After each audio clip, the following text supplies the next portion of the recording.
અલ્પા મિસ્ત્રી આજે તમને બતાવવા જઈ રહી છું ચંદેરી સિલ્કમાંથી કુર્તો કેવી રીતે બનાવાય તેનું કટિંગ અને સ્ટિચિંગ. સૌપ્રથમ આપણે કટિંગ કરીશું. તેના માટે આપણે આ માપ લઈશું. માપ તમે જોઈ શકો છો ફ્રેન્ડ, જેની લંબાઈ છે 41 ઇંચ, જેનો શોલ્ડરનો ભાગ છે 15, છાતીની પહોળાઈ 39, કમરનો ભાગ 35, હિપ્સનો ભાગ છે 44, જેની બાયની લંબાઈ આપણે કરીશું 15 અને તેનું ફિટિંગ થશે 10 અને મુંડાનો ભાગ થશે 16. ગળો આગળથી નીચે ઉતારીશું 7 ઇંચ અને પાછળથી 3 ઇંચ. તો સૌપ્રથમ આપણે આ માપ લઈ લીધું છે. કટિંગ કરવા માટે આપણે સૌપ્રથમ જોઈશે ટેપ, પછી ચોક, કાતર અને આ એક ફૂટપટ્ટી, જેના દ્વારા આપણે પરફેક્ટ કટિંગ કરી શકીશું. પ્રથમ આપણે ચંદેરી સિલ્કમાંથી કુર્તો બનાવવા જઈ રહ્યા છીએ. તો સૌપ્રથમ આપણે અસ્તર કટિંગ કરીશું, જે હું તમને બતાવીશ. અત્યારે આ મેઇન ફેબ્રિક એક સાઈડ રાખી દેવાનું રહેશે.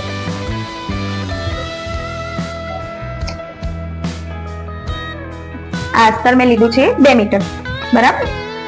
2 મીટર અસ્તર લઈએ એટલે આપણો એક કુર્તો તૈયાર થઈ જાય છે, જેની લંબાઈ છે 40 ઇંચ, બરાબર. આ અસ્તર એ રીતે લેવાનું, 2 ભાગ બંધ હશે, બે બાજુ ખુલ્લું હશે. આપણે બંને બંધ બાજુ હોય એ સાઈડથી માપ લેવાનું રહેશે. તો સૌ પ્રથમ આપણે એની લંબાઈ છે 40 ઇંચ.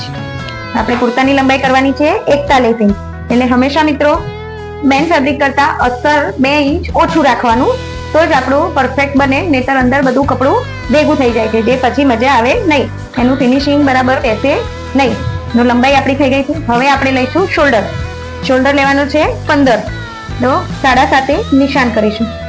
પછી મુંડાનો ભાગ છે 16, એટલે આપણે અહીંયાથી નીચે ઉતારીશું 6 ઇંચ. એક નિશાન 6 ઇંચ ઉપર, એક નિશાન 7.5 ઇંચ ઉપર. હવે બંનેને જોઈન્ટ કરી આ રીતે કાટખૂણાનો શેપ આપી દઈશું. ત્યારબાદ ત્યાંથી આપણે મુંડો ડ્રોઈંગ કરી દઈશું. આ રીતે સામાન્ય રાઉન્ડ આપવાનું છે. અહીંયાથી 1 થી 1.5 ઇંચથી 1.5 ઇંચ જેટલું મુંડો ડ્રોઈંગ કરવાનું રહેશે. અહીંયાથી થોડું કામ સ્લાઇડ નીચે લઈ લેવાનું, અડધો ઇંચ, જેથી આપણે જે અહીંયા મુંડાના ભાગમાં કરચલી પડતી હોય છે ઘણીવાર બન્યા પછી, તે ના બને. હવે આપણે લઈ લઈશું કટની લંબાઈ. કટની લંબાઈ આપણે લેવાની રહેશે 14.5 ઇંચ. હવે એક નિશાન 14.5 ઇંચ ઉપર, એક નિશાન 8.5 થી 8 ની વચ્ચે લઈ લેવાનું છે. આ આપણા 3 નિશાન થઈ ગયા છે. સૌ પ્રથમ આપણે હિપ્સની લંબાઈ જોઈશું. હિપ્સની લંબાઈ છે 44 ઇંચ. તો અહીંયાથી 11 ઇંચ ઉપર એક નિશાન લગાવીશું. પછી લેવાની છે કમર. કમર છે 35 ઇંચ. તો આપણે 8.25 એને નિશાન દોરીશું. પછી છે છાતીનો ભાગ. છાતીનો ભાગ છે 39. તો અહીંયા આપણે ડ્રોઈંગ કરીશું. હવે રહ્યો મુંડાનો ભાગ. તો અહીંયાથી આ રીતે રાઉન્ડમાં ટેપ મૂકતા જવાની ને જોતું જવાનું. 16 ઇંચે આપણે નિશાન 8 ડ્રોઈંગ કરવાનું રહેશે, એટલે ડબલ ભાગ થાય એટલે 16 ઇંચ બની જાય. ચાલો, તમે જોઈ શકો છો મિત્રો, આ આપણે આ રીતનું માપ લઈને ડ્રોઈંગ બનાવી દીધું છે. હવે આપણે એને 2 ઇંચ માર્જિનનું કપડું રાખીશું. અને ત્યાંથી 2 ઇંચ, અહીંયાથી પણ 2 ઇંચ, અહીંયાથી આપણે 1.5 ઇંચ જ લેવાનું છે, કારણ કે કટ વાળવાનું હોય છે, એટલે અહીંયાથી ઓછું લેવાનું, નહીતર પછી કટ વાળવામાં મુશ્કેલી પડે. અહીંયાથી આને 2 ઇંચે ડ્રોઈંગ બતાવી દઈ. હવે આ રીતે સ્ટ્રેટ કુર્તો બનાવવાનો છે, એટલે આવી સ્ટ્રેટ સ્કેલ લઈ અને આ રીતે ડ્રોઈંગ કરી દેવાની લાઈન. આ આપણું અસ્તરનું ડ્રોઈંગ છે. હવે આપણે લઈશું ગળાનું. ગળા માટે આપણે અહીંયાથી 2.5 ઇંચ ઉપર, આમાં ગળું રેડીમેડ આપેલું છે, એટલે આપણે 2.5 ઇંચ ઉપર માર્જિન કરીશું. અહીંયા એક આ નિશાન લગાવી દીધું. ગળું નીચે ઉતારવાનું છે 7 ઇંચ. તો 7 ઇંચ નિશાન માર્યું. અહીંયાથી 2.5 ઇંચ લીધું હોય તો અહીંયાથી 3 ઇંચે નિશાન લગાવવાનું, તો જ આપણું પરફેક્ટ ગોળ ગળું બનીને તૈયાર થશે.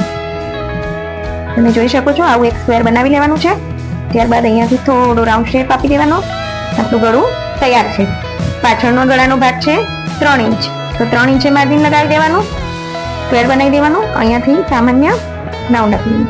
જોઈ શકો છો તમે, આપણું પૂરું કટિંગ થઈ ગયું છે. હવે હું એને કટિંગ કરીને બતાવીશ. આ રીતે ડ્રોઈંગ બનાવ્યું હોય એના ઉપર ધીમે ધીમે કટિંગ કરતું દેવાનું છે.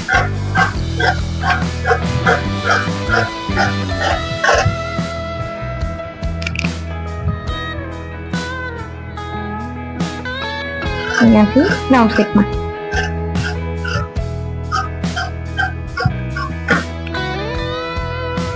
અહીંયા જે બંધ ભાગ હતો તેને ખોલી દઈશું. આપણો ગળાના ભાગમાં કટ મૂકી દઈશું. માર્જિનના ભાગમાં કટ કરી દઈશું. ત્યારબાદ આપણું પૂરું કટિંગ થઈ ગયું છે. હવે હું આને કટિંગ કરીને બતાવીશ. આ રીતે ડ્રોઈંગ બનાવી હોય એના ઉપર ધીમે ધીમે કટિંગ કરતું જવાનું છે.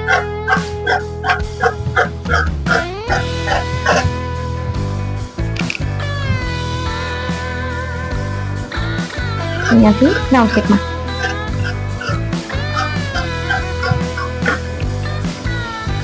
અહીંયા જે બંધ ભાગ હતો તેને ખોલી દઈશું. આપણા ગળાના ભાગમાં કટ મૂકી દઈશું.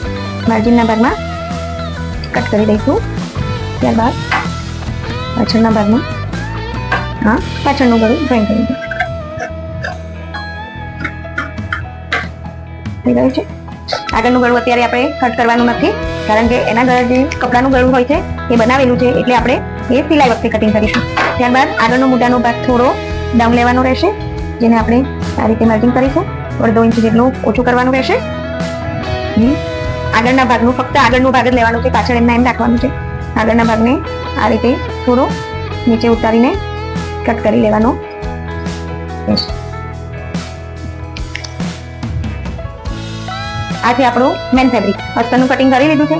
હવે આપણે કરીશું મેન ફેબ્રિક ઉપર કટિંગ. તો સૌપ્રથમ આપણે આ આગળ અને પાછળનો ભાગ અલગ કરી દઈશું. વચ્ચેથી કટ કરી લેવાનું.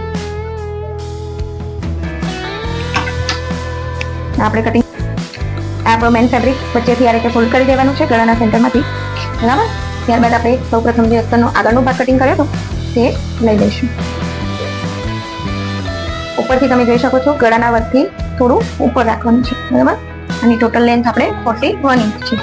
તો આને આપણે આ રીતે કટ કરી લેવાનું રહેશે. અસ્તર કરતાં થોડું કપડું વધારે રાખવાનું છે, જેથી કરીને સીવતી વખતે કોઈ તકલીફ ના પડે. પછી અસ્તર જોઈન્ટ મારી અને એને કાપી દેવાનું રહેશે.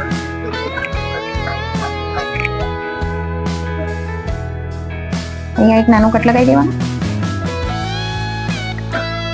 આ રીતે થોડું થોડું કપડું વધારે રાખવાનું અસ્તર કરતાં. અને આપણે સીવવામાં સારું રહે.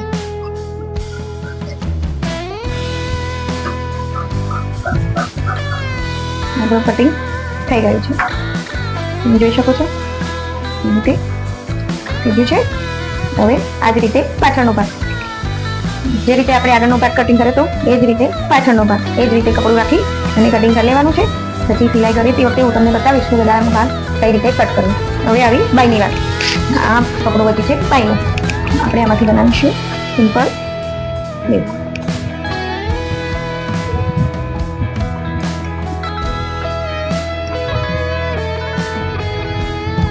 આમાંથી આપણે ફુગ્ગી બાય બનાવવાની છે. બરાબર.